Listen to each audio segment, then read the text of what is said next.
You came here in 2008. Now, when you moved into the seat as the Nigerian High Commissioner to Canada, what was on your mind? You probably came with a vision. When I arrived here in Canada,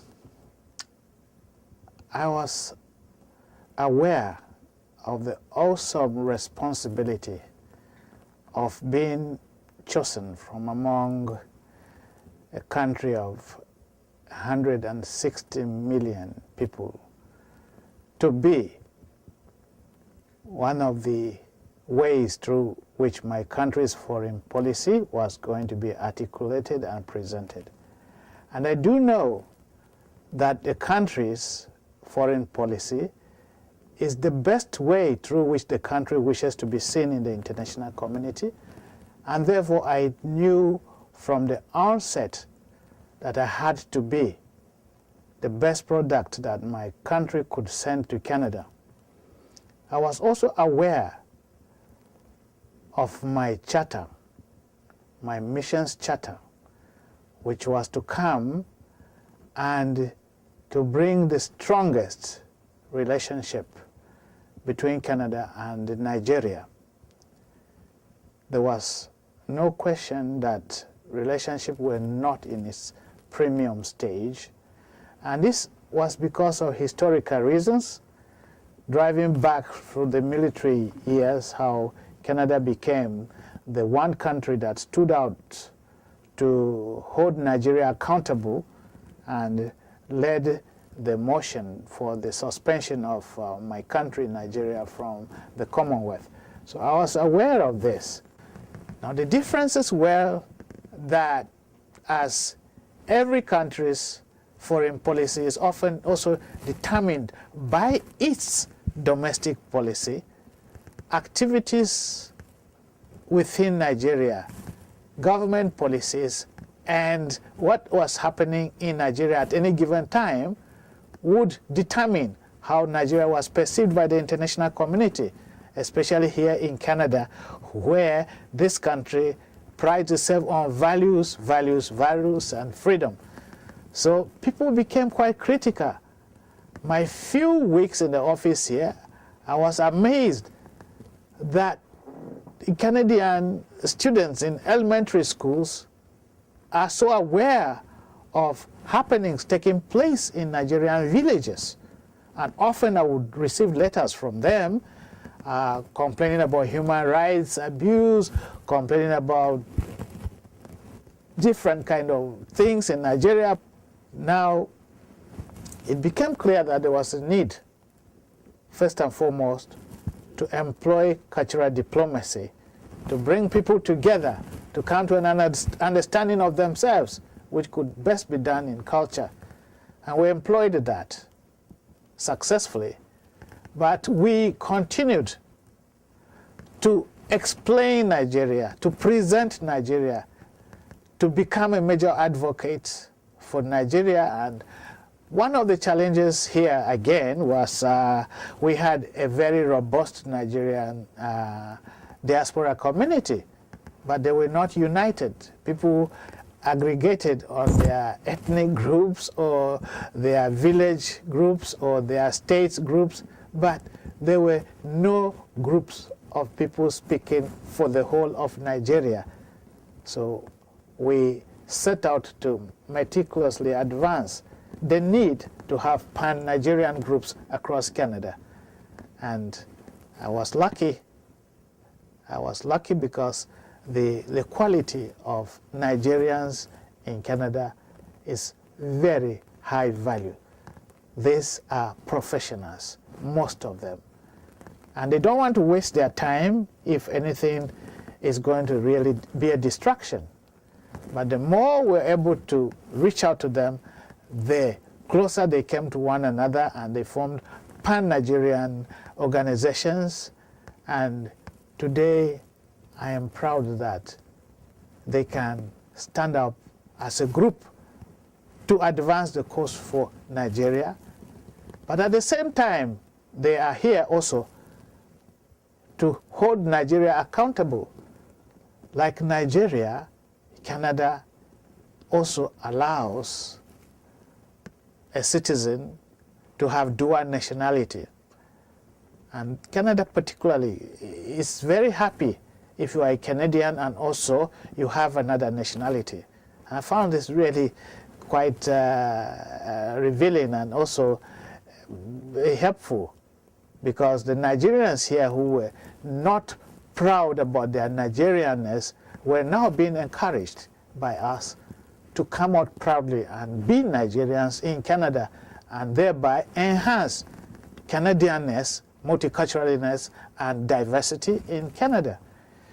So these challenges, as soon as, and I say God has been really merciful and kind and showed us channels through which bridges now became forged, and Canadians and Nigerians started understanding that in a world that was changing rapidly and changing radically, and Nigeria and Canada nonetheless also following suit, this rapidity started manifesting in the growth of trade. When I came here, trade between Nigeria and Canada was in the hundreds of millions. Today, we have exceeded the 2 billion mark, and where the trade volume is growing close to 3 billion. And within a short period of about 4 years, I think this has been a major source of actually measuring what has happened in terms of the way in which this mission has operated. There is rapid growth among the business community in Nigeria, exchanging visits, having contacts, radically becoming involved, in spite of the challenges we have in Nigeria, and they are not small challenges. In the area of education and commerce, I noticed that the Nigerian High Commission has done very well in building very good bilateral relations between Nigeria and Canada in this field. What are some of the things you did to achieve these results? There is nothing like an idea whose time has come. Canada has demonstrated that they have one of the best educational systems in the world. They have also demonstrated that this society is stable. During the global financial collapse, Canada was the only country in the West that could stand up with a firm and strong economy. Today, the Canadian dollar is much stronger than the US. So it's a sign of the strength of the Canadian economy. Canada is a destination for progress. And Canada is also a country that has a very stable democracy of over 135 years, parliamentary democracy, and more significantly, Canada has welfare for its people, concerns with education and health and environment. There is no single slum in this country. The citizens are taken care of, and the government is held accountable and responsible, and in return, the citizens willingly pay taxes that support the government and therefore ensure that democracy becomes sustainable, because they feel that they are part and parcel of the democratic process. So somehow, as Nigerians got to know that they will benefit by coming to Canadian institutions, and we're no longer having the kind of rejections of visas, which I would call, previously from the Canadian immigration officers in the High Commissions, which we took these issues up over and over again. And that is why we have so many students here. And I'm so delighted. The young Nigerian students that have come here have always excelled when they set their mind to it. And I have school presidents and vice chancellors coming here to thank me and to show me testimonials of the progress that Nigerian students are making in their universities. if you're looking at Nigeria, what would you tell the ordinary man in Nigeria about the Binational Commission and how important this commission will be to both countries? It is a major landmark in the relationship between Nigeria and Canada.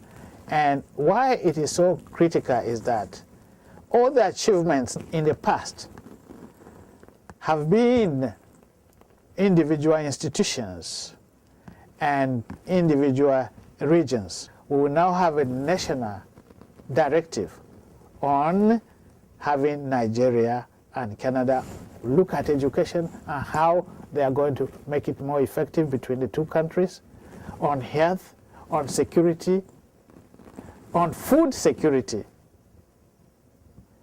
And it's something that I have looked forward to, and now that it is realizable, I am happy to say that I can go back to Nigeria a happy person. Over the years, covering events in Nigeria and watching one government move to the other, most times people build on structures.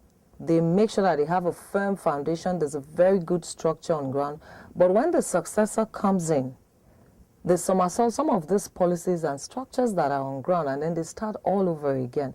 Now you have been able to lay a firm foundation on ground, and someone is coming to take over as the next ambassador. What kind of advice would you give the incoming ambassador?